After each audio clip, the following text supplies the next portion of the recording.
NASCAR just erased a career-best finish in 20 minutes flat, and the man they took it from says the data proves they got it wrong. Stick around, because by the end of this video, you are going to see the exact second everything changed. You are going to hear both sides of the argument in their own words, and you are going to find out why a rule that cannot be appealed might end up deciding an entire championship 6 races before it is supposed to. There is a number coming up later in this video, a single number tied to the standings that changes the entire meaning of what happened in Atlanta. Keep that in mind because we are building to it. Before we go any further, hit subscribe and tap the bell. This story is not finished. There are 6 races left before the championship field is set, and this channel will be here for every twist along the way. A race that refused to end. There is one rule in NASCAR that cannot be appealed, cannot be reviewed, and does not care about intentions. In the early hours of Monday morning at Atlanta, that rule collided with Bubba Wallace at nearly 200 miles an hour. He crossed the finish line in 2nd place. He left the racetrack in 29th. And the official who made the final call told reporters the outcome was already spelled out in the rulebook. Wallace disagrees. He says the onboard data proves he did nothing wrong. This is the story of why both sides might actually have a point and why the next 6 weeks of the NASCAR season may hinge on a single yellow line. Why this race mattered before it even started. Before we even get to the storm and the finish, you need to understand what was riding on this specific weekend for Bubba Wallace. His 2026 season has been exactly the kind of roller coaster that makes a championship cushion feel fragile, even when the results look fine on paper. He had strung together 3 finishes of 6th or better across his previous 5 races heading into Atlanta, including a runner-up result back at San Diego. He was already sitting 13th in the standings, comfortably above the cut line, but comfortable is a relative word in a sport where one bad weekend can undo a month of good ones. Atlanta was supposed to be the race that padded that cushion.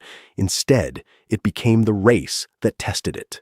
The storm that stopped everything. To understand how this happened, you first need to understand the night itself, because this was not a normal race.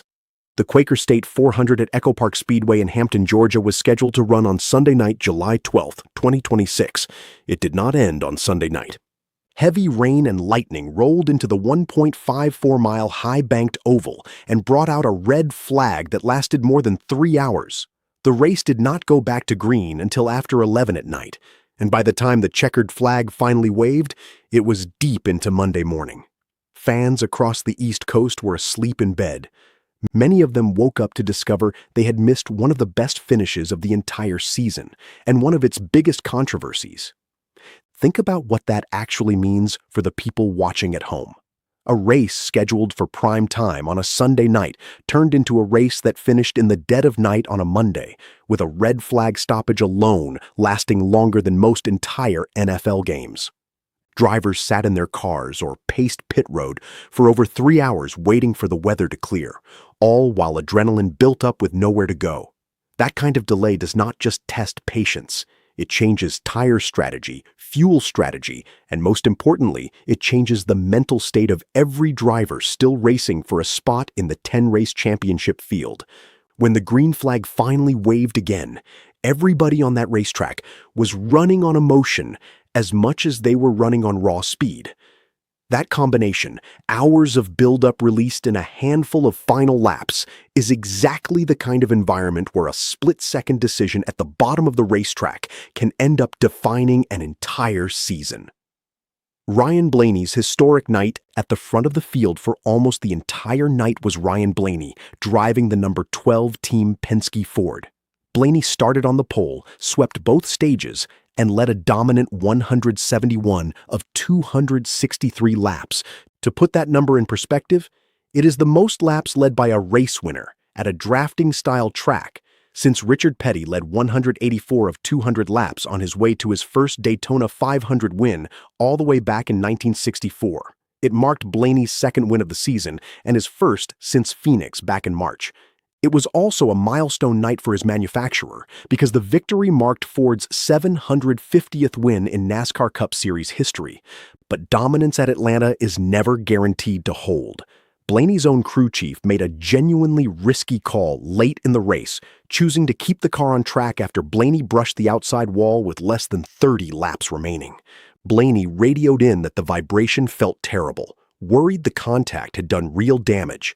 But with 30 cars still on the lead lap and not many laps left to make up ground on pit road, the team gambled on staying out.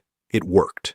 But that gamble is a reminder that even the most dominant night in a driver's season can unravel in a heartbeat, which is exactly the theme that is about to take over the second half of this race. While Blaney controlled the race from the front, somebody else was quietly building one of the best nights of his year from further back in the field, and that is where this story really begins. Bubba Wallace's quiet masterpiece, driving the number 23 Toyota for 23XI Racing, Bubba Wallace worked his way through the field all night long. He finished 10th in Stage 1, then spent much of the second half of the race running inside the top 5. At one point, he even took the lead away from Blaney's dominant car, pacing the field for 11 laps on his own. For a driver fighting to protect his spot in the championship picture, everything was trending in exactly the right direction. Then came the first costly moment of the night. And I want you to remember this moment because it comes back in a big way later in this video. The first mistake. Coming to the green and white checkered flag at the end of Stage 2, Wallace threw an aggressive block on his own teammate, Gibbs, driving the number 54 for Joe Gibbs Racing. Wallace's car slid down the track. Gibbs could not slow down in time, and contact from the front of his car sent Wallace spinning off in turn 4.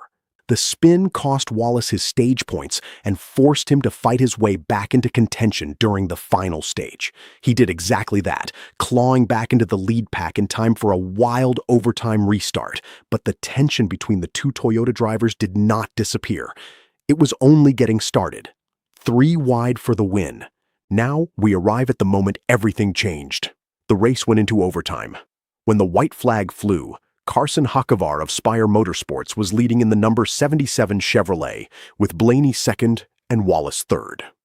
Hocevar, a 23-year-old who had earned his first career win back in April at Talladega, was so confident heading into the restart that he was reportedly singing on his own team radio just before the green flag flew. Then, down the backstretch, the picture exploded. Blaney got pushed toward the outside. Wallace spotted a gap on the inside and dove for it, taking the number 23 Toyota to the bottom of the racetrack. His car dipped below the double yellow line, the painted boundary that separates the racing surface from the apron at Atlanta and a handful of other high-speed ovals. Wallace popped back above the line, and suddenly the entire field was racing 3 wide for the win. Through turns 3 and 4, Wallace stayed right there with the leaders. Then, Christopher Bell of Joe Gibbs Racing delivered a massive push to the back of Blaney's car, and that shove carried Blaney to victory lane by just 0.068 seconds. Wallace crossed the line in second place, 3 wide at the stripe alongside Bell and Hocevar. Blaney knew exactly who to thank afterward, crediting the shove from Christopher Bell and the earlier help from Wallace for setting up the winning move. For Bubba Wallace, that feeling of a career-best finish lasted about 30 seconds. Before we get to the ruling, it is worth pausing on just how loaded that final restart really was. Carson Hocevar, only 23 years old, was chasing his second career win. Ryan Blaney was chasing a piece of NASCAR history. Christopher Bell was chasing his first win of the entire season after 4 separate runner-up finishes already. And Bubba Wallace, a driver who had already been spun out once that night by his own teammate, was chasing a result that would have been the best finish of his 2026 season by a wide margin. 4 different drivers, 4 completely different storylines, all colliding in the same 3 wide photo finish at nearly 200 miles an hour. Whatever happened in that final half lap was always going to change somebody's night in a big way. Nobody watching live had any idea just how big. The line that changed everything. NASCAR immediately pulled the tape. Officials ruled that Wallace had advanced his position by dipping below the double yellow line on the final lap, a violation of the sport's yellow line rule. In simple terms, the rule says this: if a car goes below the double painted lines to improve its position, it gets black flagged. The penalty dropped Wallace from second place all the way down to 29th, making him the very last car on the lead lap. Christopher Bell was promoted to second, his fifth runner-up finish of the season. Carson Hocevar was scored third, with Ty Gibbs and Eric Jones rounding out the top five. NASCAR confirmed the penalty represented a 27-point swing for Wallace. Now here is where it gets interesting, because Wallace was not about to accept that ruling quietly. Bubba Wallace fires back. His response became the defining quote of the entire weekend. Wallace insisted he never actually advanced his position, saying he stayed in third and was hard on the brakes the entire time to make sure he did not gain anything from the move. He said the moment he turned down and felt the car get loose, his instinct was to protect it, not to push forward, and that the car itself did not want to make that move, which is exactly why he knew right away it was the wrong call to try it. In a separate interview, Wallace pointed directly at his own telemetry data as proof. He said the data would show him working the brakes to try to give the position back, and that the only reason he ended up in second at the finish line was a shove from Ty Gibbs' number 54 car in the closing seconds. In Wallace's view, he never passed anyone while he was below the line. He broke his own momentum on purpose to cancel out any advantage, and the position change that actually mattered was caused by another driver's bumper, not by his own move. Here is the number I mentioned at the start of this video. It is coming up soon, but first, Wallace was not done fighting. 31 minutes that decided everything. Wallace, his crew chief, and his team's performance director reviewed the footage in the garage, then walked into the NASCAR hauler to make their case directly to officials. That meeting lasted 31 minutes. When it ended, the penalty still stood. Wallace walked out and summed up the entire outcome in 5 words. A penalty is a penalty. Outside that same hauler, NASCAR's Cup Series managing director delivered the final word, confirming that the penalty was not up for review, that Wallace had advanced his position below the line, and that the outcome was already spelled out in the rulebook. Teams can file an immediate protest in moments like this, but that is different from an appeal. This category of penalty is treated as final. There is no path to overturn it, which means the call that erased Bubba Wallace's best finish of the year is, by design, a call that can never be undone. A rule with no gray area. It helps to understand why this rule exists in the first place, because it is not some obscure technicality NASCAR invented to catch drivers out. The double yellow line rule is specific to a handful of high-speed drafting tracks, the kind of ovals where cars run in tightly packed rows at nearly 200 miles an hour. Without a hard boundary at the bottom of the racetrack, drivers would have every incentive to use the flat apron as an extra lane, turning already dangerous pack racing into something far more chaotic. NASCAR's answer was to make the rule completely binary. It does not matter why a car went below the line. It does not matter whether the driver meant to do it, was forced into it, or was trying to correct it the entire time. If the review shows a position was gained while below that line, the penalty applies. That rigidity is the entire point of the rule, and it is also exactly why Bubba Wallace's very reasonable explanation of his own actions did not change the outcome one bit. The Toyota Civil War. And running underneath the entire penalty story is a subplot that turned this into something much messier. After the race, Ty Gibbs walked over to Wallace's car, and the two had a tense exchange before going their separate ways. When reporters asked Wallace about it later, he made his feelings about the earlier Stage 2 contact very clear, suggesting that Gibbs had room to give and chose not to use it, and that once he told Gibbs exactly that, Gibbs got defensive fast. Think about the layers of irony sitting inside this one moment. The same Ty Gibbs who spun Wallace out at the end of Stage 2 is the same Ty Gibbs who, by Wallace's own account, shoved the number 23 car from third to second in the closing seconds, completing the very position change that NASCAR ended up penalizing. Wallace says he tried to give the spot back, and a fellow Toyota driver made that impossible. At the same time, it was never Ty Gibbs's job to intentionally lift off the gas and hand back his own position, just so Wallace could give up a spot he did not want. The rulebook has no mechanism for that kind of scenario, and that is exactly why this argument refuses to die. Why this changes the championship. Now here comes that number. The penalty represented a 27-point swing. Wallace entered the race 77 points above the championship cut line and left it 55 points above the cut line. Without the penalty, he would have been 82 points clear.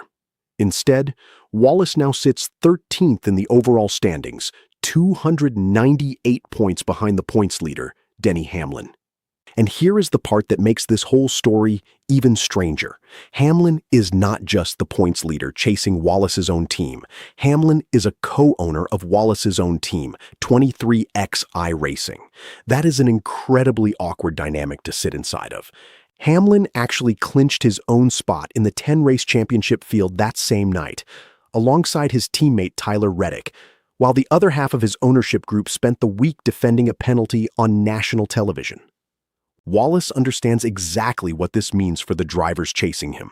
A 27-point swing like that is massive for everybody sitting just behind him in the standings, because it tells every one of them the door just opened a little wider. 6 races, 1 line, everything on it. There are 6 races left before the championship field is locked in. North Wilkesboro, Indianapolis, Iowa, Richmond, New Hampshire, and finally Daytona. Only 2 of the 16 available spots have been clinched so far. And that final race at Daytona should worry absolutely everyone sitting near the cut line, because Daytona is a wildcard superspeedway where a single crash, a surprise winner, or one bad restart can wipe out a 55-point cushion in a matter of seconds. If that cushion shrinks over the next 6 weeks, everyone is going to look right back at this one brutal Monday morning in Atlanta as the moment it all started slipping away. Let's actually look at what those 6 races look like, one at a time, because the road ahead is not an easy one. North Wilkesboro Speedway returns to the points-paying schedule for the first time in 30 years, a short track with almost no modern data for any current driver to lean on. Indianapolis brings the pressure of racing at one of the most historic venues in all of American motorsport. Iowa and Richmond are both tight, high-tire wear short tracks where one mistake in traffic can end a day early. New Hampshire is famously unforgiving on cars that are even slightly off in setup. And then there is Daytona, the regular season finale, a superspeedway where the entire field runs in a single pack and where championship hopes have died in a single afternoon more times than anyone in the sport can count. Every one of those 6 weekends is a chance for Wallace to rebuild his cushion. Every one of them is also a chance for it to disappear completely. So who is actually right here? Let's lay out both sides using nothing but the facts. The case for NASCAR is built entirely on consistency. The double yellow line rule exists purely for safety, to stop drivers from using the flat apron as an extra passing lane while running close to 200 miles an hour in a pack. NASCAR's officiating does not ask why a driver went below the line. It only asks whether the move resulted in a gained position, and by NASCAR's own review, Wallace went from 3rd to 2nd by running underneath that line. The case for Bubba Wallace rests on intent and circumstance. He was on the brakes the entire time, actively trying to give the position back. He could not control a teammate shoving him from behind in the final stretch before the finish line. And a split-second reaction inside a 3-wide battle at nearly 2 in the morning, after a rain delay that lasted more than 3 hours, is not the same thing as a calculated dive for position in clean air with nothing else going on. Even neutral observers admit there is a real contradiction sitting at the center of this. On one hand, NASCAR deserves credit for enforcing the rule exactly as it is written, no exceptions, no matter who is involved. On the other hand, it genuinely was not Wallace's fault that another driver gave him the same shove he still would have received even if he had never gone below the line in the first place. And there is a third layer buried inside that contradiction that almost nobody talks about. If Wallace really was on the brakes the entire way through, actively giving up speed to protect his position, then in a strange way, he did exactly what the spirit of the rule wants a driver to do. He just could not control what happened to him in the final 50 yards, and the rulebook was never built to measure intent, only outcome. The fan base has split straight down the middle. One side says a penalty is a penalty, no different from any other yellow line call made all season long, and that letting intent excuse the outcome would open the door to every driver claiming they were just trying to save the car. The other side keeps asking the same simple question over and over across social media. Show me the exact moment the number 23 car actually passed anyone while it was below that line. And running underneath both arguments is a separate frustration that has nothing to do with the rulebook at all, aimed squarely at the schedule itself. Fans spent the whole week asking why a race with rain already in the forecast was allowed to start at 7 at night in the first place, and why the decision was made to restart it at midnight instead of finishing it the following afternoon, when most of the country watching from home was already asleep. There is also a second storyline quietly sitting underneath all of this, and it is one that makes the whole situation even more uncomfortable for 23XI Racing as an organization. While Wallace was in the NASCAR hauler fighting his penalty, his teammate Tyler Reddick was in a very different position, mathematically clinching his own spot in the championship field on the very same night. That means one half of the 23XI garage spent Monday morning celebrating, while the other half spent it arguing over a rule that cannot be appealed. Two drivers under the same roof, two completely different Mondays. The cliffhanger here is the best-case scenario for Bubba Wallace. He channels every bit of this frustration into a strong run over the next 6 races, protects his cushion above the cut line, and Atlanta becomes nothing more than a forgotten speed bump on the road to the championship field. Here is the worst-case scenario. The cut line keeps tightening. Daytona brings its usual chaos. Wallace misses the championship field by fewer points than this single penalty cost him.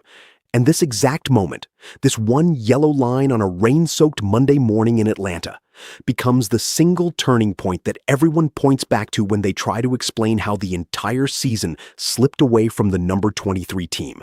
There is a version of this story where nobody remembers Atlanta by the time the championship field is set. Wallace goes on a run, the cushion grows back, and this whole controversy becomes trivia.